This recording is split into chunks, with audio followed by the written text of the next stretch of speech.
Hello everyone, welcome to arithmetic class. In this class we will do exercise 2.3 math number 13 to 18 page 41 to 42. Math number 13. Habiba and Halima together can do a work in 20 days. They were working together, but after 6 days Habiba went away. Halima finished the rest of the work in 21 days.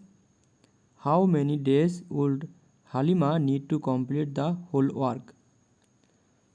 তাহলে আমাদের 6 দিনে কতটুকু কাজ করেছিল সেটা আগে আমরা প্রথমে বের করতে হবে। তাহলে in 20 days Habiba and Halima together can do one work. One work বলতেই সম্পূর্ণ ওয়ার্ক বোঝাবে, ওয়ান ওয়ার্ক বলতেই হোল ওয়ার্ক বোঝানো হবে। তাহলে in 1 days Habiba and Halima can do 1/20 part of the work. 20 দিনে যে কাজটা করবে একদিনে কিন্তু কম কাজ করতে পারবে, যার কারণে এখানে ডিভাইড হবে। কম হলে ডিভিশন হয় আর বেশি হলে মাল্টিপ্লিকেশন হবে। এরপরে যখন আমি এই 6 দিনে আসবে, যখন 6 দিন তখন আবার মাল্টিপ্লিকেশন হবে। এটা ক্যান্সেল করলে 6 আর 22 দ্বারা ক্যান্সেলিং করলে উপরটা 3 হবে, নিচেরটা 10 হবে। তো 6 দিনে তারা এত পার্ট অংশটা কাজ করেছিল। তাহলে আমাদের কাজ বাকি আছে কত? ওই কাজটা আমাদের বাকি কাজটা 20 দিনে করেছিল অনলি হালিমা। তাহলে রেস্ট অফ দ্য ওয়ার্ক আমাদের বের করতে হবে, রিমেনিং ওয়ার্ক। টোটাল কাজকে আমরা 1 ধরে নেই, 1 পার্ট মানে কিন্তু টোটাল পার্ট। তো টোটাল অংশ থেকে আমাদের যে কাজটা 6 দিনে তারা দুজন করেছিল সেই কাজটা যদি বাদ দেই তাহলে কিন্তু রিমেনিং ওয়ার্কটা চলে আসবে। তাহলে এটাকে যদি ফ্র্যাকশনের সাবট্রাকশন করতে হলে এলসিএম 10 হবে, এরপরে ডিভিশন মাল্টিপ্লিকেশন 10 - 3, ফাইনালি আমরা 7/10 পার্ট অফ দ্য ওয়ার্ক, এটা রিমেনিং ওয়ার্ক। তো এই কাজটা কিন্তু এটা কে ছিল? হালিমা। 21 দিনে কমপ্লিট করেছিল এই কাজটুকু। তা আমাদের বের করতে হবে হালিমার টোটাল কাজ করতে কতদিন লাগবে। তাহলে এত কাজ করতে লাগে 21 ডেজ। তাহলে 1 পার্ট বলতে সম্পূর্ণ কাজ, এরকম ইউনিটের রুলে আমাদের করতে হবে যে হালিমা ডু অ্যালোন 7/10 পার্ট, অর্থাৎ রিমেনিং যে পার্টটা সেটাই কিন্তু হালিমা একা করেছিল 21 দিনে।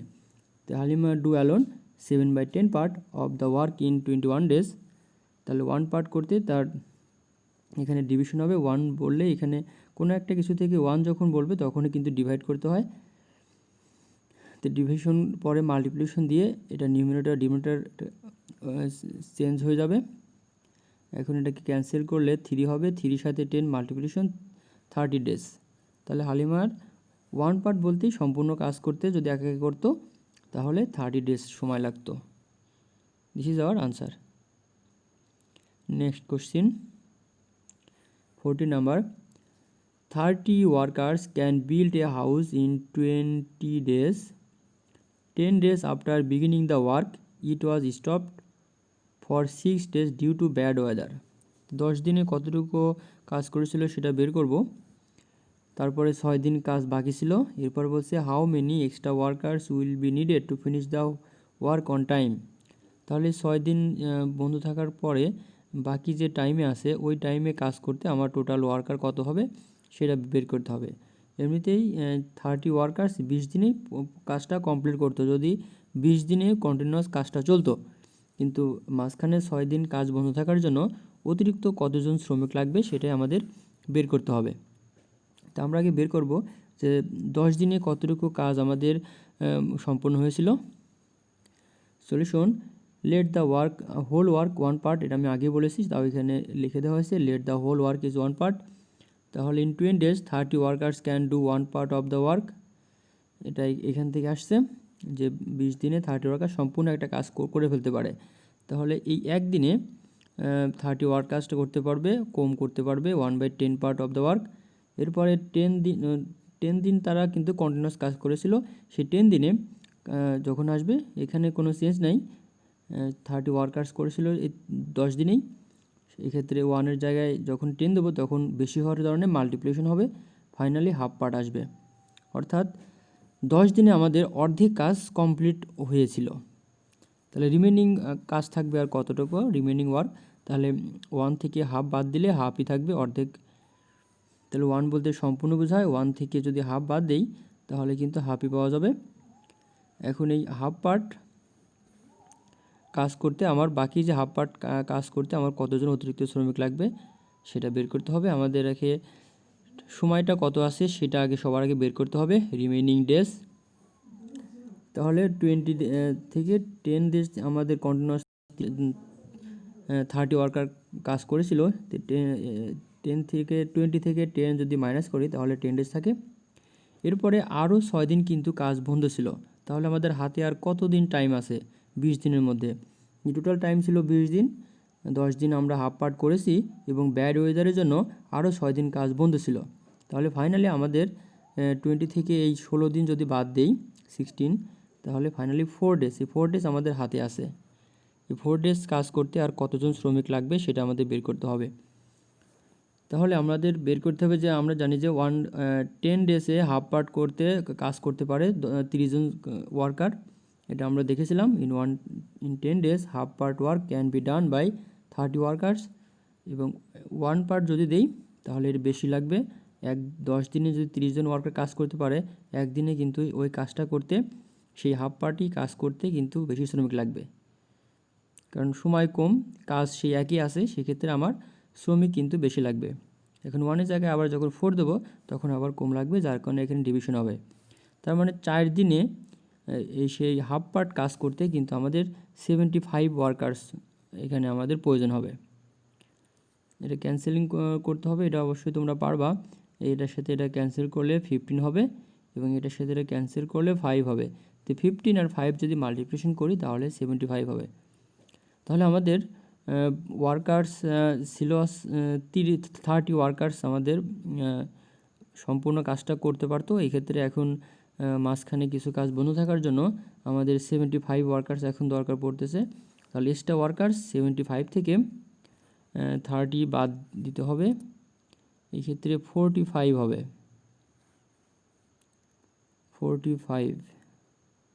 5 অ্যান্ড 45 ওয়ার্কার্স হবে এখানে, এটা হবে 45 workers.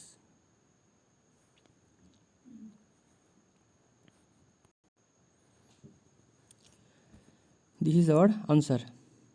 Next question, 15 number. A and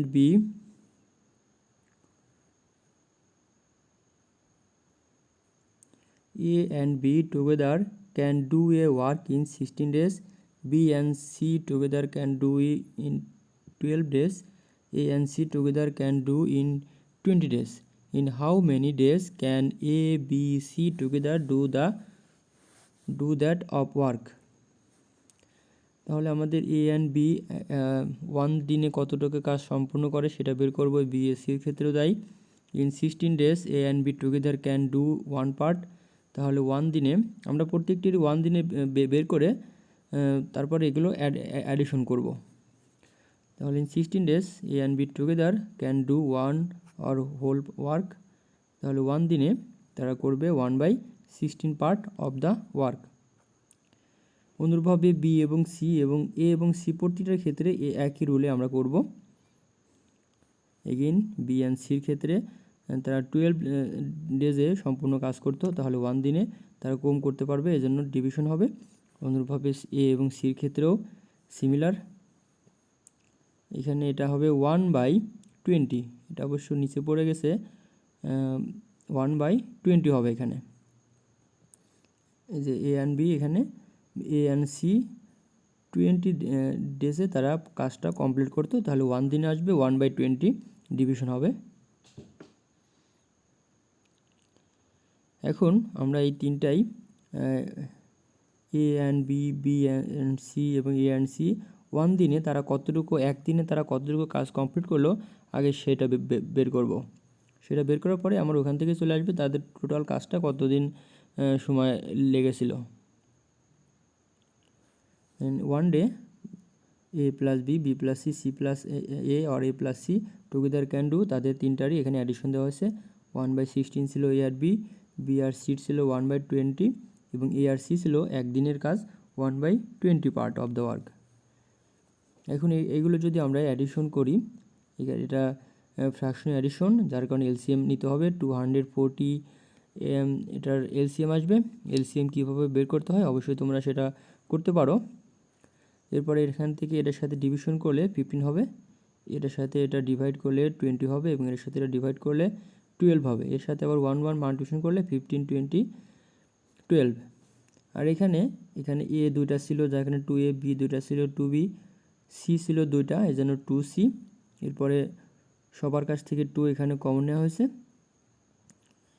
এখন উপরে নিউমেরেটরে এগুলো অ্যাড করলে 47 হবে। এরপর এখান থেকে যে 2টা ছিল, এই 2টা এই পাশে যখন চলে আসবে তখন এটা ডিভিশন হয়ে যাবে। এই পাশে মাল্টিপ্লিকেশন থাকলে আমরা জানি এই পাশে এসে ডিভিশন হয়। ঠিক ইকুয়েশন যেভাবে করি ওইটার মতো এখানে আসছে, 2টা এই পাশে যখন গিয়েছে ডিভিশন হয়ে গিয়েছে। এরপরে 240 সাথে আমি যদি 2 মাল্টিপ্লিকেশন করি তাহলে 480 পাওয়া যাবে।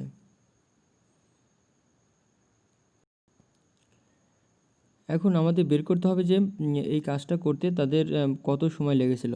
তাহলে এই কাজটা করতে এত পার্ট করতে তাদের একদিনে এই কাজটা করে, তাহলে 1 পার্ট করতে, 1 পার্ট বলতে কিন্তু সম্পূর্ণ পার্ট বোঝায়।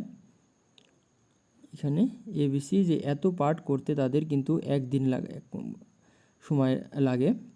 তাহলে 1 পার্ট করতে তাদের টোটাল কত সময় লাগবে? 1 পার্ট বলতেই সম্পূর্ণ কাজ বোঝায়। 1 পার্ট করতে তাদের লাগবে, এখানে আমি বলেছি এখানে কোনো কিছু থেকে 1 থাকলে এখানে ডিভিশন করতে হবে, এখন ডিভিশন আসছে, মাল্টিপ্লিকেশন দিয়ে এটা চেঞ্জ হবে। এখন এটাকে যদি ক্যান্সেল করি 10 ইন্টিজার 10/47 হবে। এটা ক্যালকুলেশনটা তোমরা যদি দেখে নিতে চাও তাহলে এরকম করে ডিভিশন করতে হবে 47, 480, এটা রাফ করে এটা বের করে রাখবা। প্রথমে 47-এর মধ্যে একবার দিলে 47,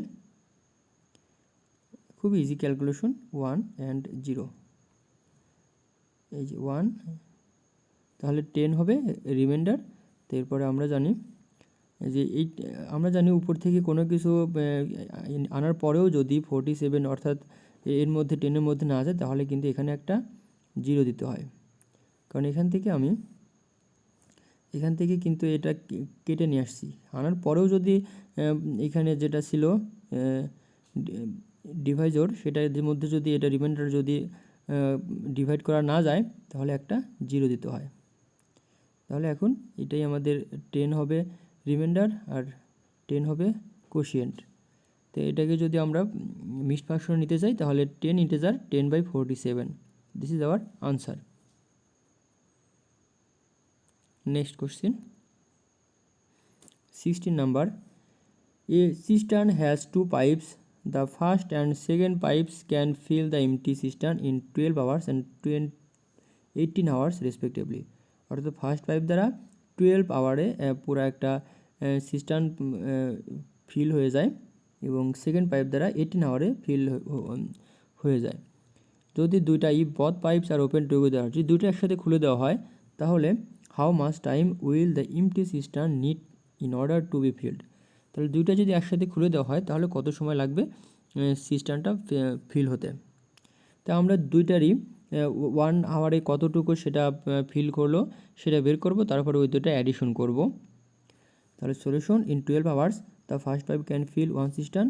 তো 1 আওয়ারে সে কিন্তু কম হবে, সেক্ষেত্রে 1/12 পার্ট। একই রকম সেকেন্ডের ক্ষেত্রেও 18 আওয়ারে 1 সিস্টার্ন ফিল আপ হয়, 1 আওয়ারে 1/18 পার্ট হবে। এখন দুইটাই 1 আওয়ারে কতটুকু ফিল আপ করলো সেটা আমাদের বের করতে হবে। অতএব in 1 hours first and second pipe can fill এত পার্ট। সেক্ষেত্রে ফ্র্যাকশনের এডিশনের জন্য এলসিএম আসবে 36, 18-এর ডবল 36 নিলেই এটাই হবে এলসিএম। ডিভিশন মাল্টিপ্লিকেশন করলে 3/2, 3 + 2 আসবে, 3 + 2 5/36 হবে। এখন আমাদের যেটা করতে হবে যে এত পার্ট আমাদের ফিল আপ হবে 1 আওয়ারে, 1 পার্ট হতে কত সময় লাগবে, ইউনিটারি রুলে চলে আসবে। এখন হিয়ার ইজ নাও 2 pipes, এত part of the cistern in 1 hour. তাহলে ওয়ান পার্ট বা সম্পূর্ণ সিস্টেম, ওয়ান পার্ট বলতেই কিন্তু সম্পূর্ণ বোঝাবে। ওয়ান পার্ট ফিল করতে সেক্ষেত্রে ডিভিশন হবে, মাল্টিপ্লিকেশন করে এটা চেঞ্জ হবে। এখন 36-এর মধ্যে 5 7 বার যাবে, এরপরে 5 তোমার রিমাইন্ডার থাকবে। এটা অবশ্যই তোমরা করতে পারবা। This is our answer.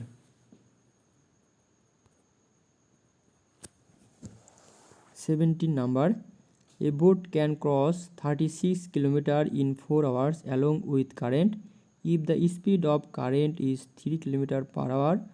What is the speed of boat in still water? তো এখানে অ্যালং উইথ দ্য কারেন্ট যখন আমরা বলবো তখন কিন্তু এক্ষেত্রে বোট আর নৌকা যেটাই বলি আমরা, যখন স্রোতের দিকে যখন যায় তখন কিন্তু এখানে অ্যাকচুয়াল স্পিড বলতে কিন্তু নৌকার প্রকৃত বেগ বোঝাবে, বোটের প্রকৃত বেগ বোঝাবে অ্যাকচুয়াল স্পিড। তো অ্যাকচুয়াল স্পিড এবং স্রোতের বেগ দুইটা একসাথে কিন্তু অ্যালং দ্য কারেন্টে কাজ করবে। আর যদি এগেইনস্ট দ্য কারেন্ট বলি সেক্ষেত্রে নৌকার বেগের সাথে অর্থাৎ বোটের বেগের সাথে স্রোতের বেগ মাইনাস করে যেটা হবে সেটা হবে বোটের স্পিড, বোটের speed of boat against the current. এটা পূর্বে আলোচনা করেছি কিনা আমার মনে নাই, এখানে আমি আলোচনা করে দেবো। তো প্রথমে আমি বের করেছি যে actual along with the current, এই যে আমাদের যেহেতু স্পিড বের করতে হবে তা আমরা জানি যে ইউনিট টাইমে কোনো কিছু যে ডিস্টেন্স অতিক্রম করে সেটাই কিন্তু আমাদের স্পিড। ইউনিট টাইম অর্থাৎ একক সময়ে কোনো বোট যে স্পিড অতিক্রম করবে, যে ডিস্টেন্স অতিক্রম করবে সেটাই আমাদের স্পিড বলা হয়। তাহলে 4 আওয়ার্সে সেটা 36 কিলোমিটার যায়, তাহলে একক সময় অর্থাৎ ইউনিট টাইম বলতে 1 আওয়ার্স বোঝাবে। 1 আওয়ারে কতটুকু যায় সেটাই কিন্তু স্পিড। তো 1 আওয়ার বললেই অর্থাৎ 1 সেকেন্ড 1 মিনিট যেটাই আসুক, তো 1 ইউনিট টাইম বললে ইউনিট টাইমে যে ডিস্টেন্সটা অতিক্রম করবে সেটাই কিন্তু আমরা স্পিড বলে থাকি। তাহলে সেটা আমরা বের করলাম যে অ্যালং উইথ দ্য কারেন্টে এই বোটের স্পিডটা কত ছিল সেটা আমরা বের করলাম 9 কিলোমিটার পার আওয়ার। 1 ঘন্টায় যখন আমরা দেবো তখন এটা দেওয়াই ছিল in 4 hours a boat can cross, এখানে দেওয়া ছিল, সেক্ষেত্রে আমরা ইউনিট টাইমে বের করেছি স্পিড বের করার জন্য। 36/9 ক্যান্সেল করলে 9 আসবে, তাহলে এটাই কিন্তু আসবে যে speed of boat along with current, এই স্পিডটা হবে speed of boat along with current. আর এখানে দেওয়া ছিল স্পিড অফ কারেন্ট শুধুমাত্র স্রোতের যে বেগ ছিল সেটা ছিল 3 কিলোমিটার পার আওয়ার, এটা দেওয়াই ছিল। এখন এটা আমরা জানি যে speed of boat along with current অর্থাৎ কোনো নৌকা যখন স্রোতের দিকে যায় তখন কিন্তু এখানে দুটা বেগ কাজ করে, এক নৌকার নিজস্ব যে বেগ অ্যাকচুয়াল যে বেগ সেটা, এবং স্রোতের যে বেগ দুটো একসাথে কিন্তু এখানে কাজ করে। এই জন্য লেখা হয়েছে we know real speed of boat or actual speed of boat plus speed of current, এই দুইটা মিক্সার করে কিন্তু speed of boat along with current. আবার যদি বলি speed of boat against the current অর্থাৎ স্রোতের বিপরীতে নৌকার বেগ কত, সেক্ষেত্রে কিন্তু এখানে নৌকার বেগটা স্রোতের বেগকে উপেক্ষা করে নৌকাটা যেতে হবে। সেক্ষেত্রে রিয়েল স্পিড অফ বোট এখানে মাইনাস দিয়ে স্পিড অফ কারেন্ট, তারপরে আমরা লিখবো speed of boat against with the current. এটা পরের ম্যাথে এটা আছে। তো এগেইনস্ট বললে এখানে মাইনাস দিতে হবে, আর অ্যালং উইথ কারেন্ট বললে এখানে প্লাস দিতে হবে। অনেক সময় যদি এরকমও হয় যে একটা নৌকা যাচ্ছে, নৌকার বেগের চাইতে স্রোতের বেগটা বেশি, তখন কিন্তু নৌকা যেদিকে যেতে চাচ্ছে সেদিকে যেতে পারবে না, বরং স্রোতের দিকেই নৌকাকে যেতে হবে। তো সবসময় আমরা নৌকার বেগটাই বেশি থাকে স্রোতের বেগ থেকে, যার কারণে এগেইনস্ট উইথ দ্য কারেন্ট যখন বের করব তখন real speed of boat minus speed of current, তখন পাবো speed of boat against with current. তো যাই হোক, যখনই আমরা অ্যালং উইথ কারেন্ট বলবো তখন বোট অফ স্পিডের সাথে স্পিড অফ কারেন্টের প্লাস করতে হবে যদি অ্যালং উইথ কারেন্ট বলি। তো এখানে আমরা কিন্তু বের করলাম যে speed of boat along with current ছিল 9 কিলোমিটার এবং স্পিড অফ অনলি কারেন্টের ছিল 3 কিলোমিটার। তো এই দুটো কিন্তু আমাদের আগেই বের করা ছিল, তো এখানে আমরা ওইগুলো বসিয়ে দেবো। স্পিড অফ কারেন্ট এখানে ছিল 3, এটা আমাদের বের করতে হবে, এই plus speed of current equal সাইনটা, এরপরে speed of boat along with current, যেটা আমরা 9 বের করেছিলাম সেই 9। এখন এই 3টা যদি লেফট সাইডে যায় তাহলে মাইনাস আসবে, সাইড চেঞ্জ করলে সাইনটা চেঞ্জ হয়ে যায়। অথবা অ্যাকচুয়াল যে রুলটা, উভয় থেকে আমরা -3 যদি সাবট্রাক্ট করি, সাবট্রাক্টিং 3 from both sides, actual rule ছিল এটাই। অথবা সাইড চেঞ্জ করলে প্লাস টাইপ এসে যে -3 হবে। 9 - 3 6। তাহলে স্পিড অফ বোট যেটা বলেছিল ইন স্টিল ওয়াটার, অর্থাৎ স্টিল ওয়াটার বলতেই কিন্তু অ্যাকচুয়াল স্পিড অফ বোট বোঝায়, সেটাই আমরা বের করলাম 6 km/h। The speed of boat in still water is 6 km/h. This is our answer. Next question. A ship can travel 77 km water way in 11 hours against with current. তাহলে এখানে যদি শিপের আমি against with the current কিন্তু এখানে বলছে, তো against with the কারেন্টে যদি আমি স্পিড বের করতে চাই তাহলে ইউনিট টাইমে সেটা যেটা অতিক্রম করবে সেটা বের করতে হবে। এরপরে দেওয়া আছে if the speed of ship is 9 km/h in still water, অর্থাৎ অ্যাকচুয়াল যে স্পিডটা সেটা দেওয়া আছে 9 km/h। আর এটা কিন্তু এগেনিস্ট উইথ দ্য কারেন্ট, অর্থাৎ স্রোতের বিপরীতে স্পিড এটা দেওয়া আছে। তাহলে what is the speed of current per hour, তাহলে স্রোতের বেগটা, স্রোত কী বেগে নদীতে যাচ্ছে সমুদ্রে অথবা নদীতে, সেটা আমাদের বের করতে হবে। ওয়াটারওয়ে, সমুদ্র পানি পথে আর কি। তাহলে আমাদের সেটা এগেনিস্ট উইথ দ্য কারেন্টে আমাদের বের করতে হবে স্পিডটা, এই জন্য ইউনিট টাইমে বের করা লাগছে 77/11, 7 km/h against with the current. Against the current আসলো আমাদের 7। এরপরে স্পিড অফ শিপ অ্যাকচুয়াল যেটা দেওয়া ছিল সেটা স্টিল ওয়াটার বলতেই অ্যাকচুয়াল স্পিড বোঝাবে, 9 km দেওয়া ছিল। এখন আমরা speed of we know speed of ship against the current, এই যে এখানে মাইনাস আসছে, ওইটাই আগে যেটা লিখেছিলাম ওইটাই আমি উল্টা করে লিখেছি, real speed of ship minus speed of current. তো speed of ship against the current আমি বের করেছি 7 এখানে বসিয়ে দিয়েছি, putting the value of speed of ship against the current. তারপরে রিয়েল স্পিড অফ শিপ যেটা ছিল অ্যাকচুয়াল স্পিড, এটা 9 km দেওয়াই ছিল, সেটা বসানো হয়েছে। এরপরে মাইনাস যেটা আমার বের করতে হবে স্পিড অফ কারেন্ট। এখন স্পিড অফ কারেন্ট যদি সাইড চেঞ্জ করি, এই পাশে এখানে মাইনাস ছিল, এই পাশে আসলে এটা প্লাস হয়ে যাবে, এবং 7টা ওই পাশে গেলে, রাইট সাইডে গেলে এখানে প্লাস ছিল মাইনাস হয়ে যাবে। সাইড চেঞ্জ করলে সাইনও চেঞ্জ হয়।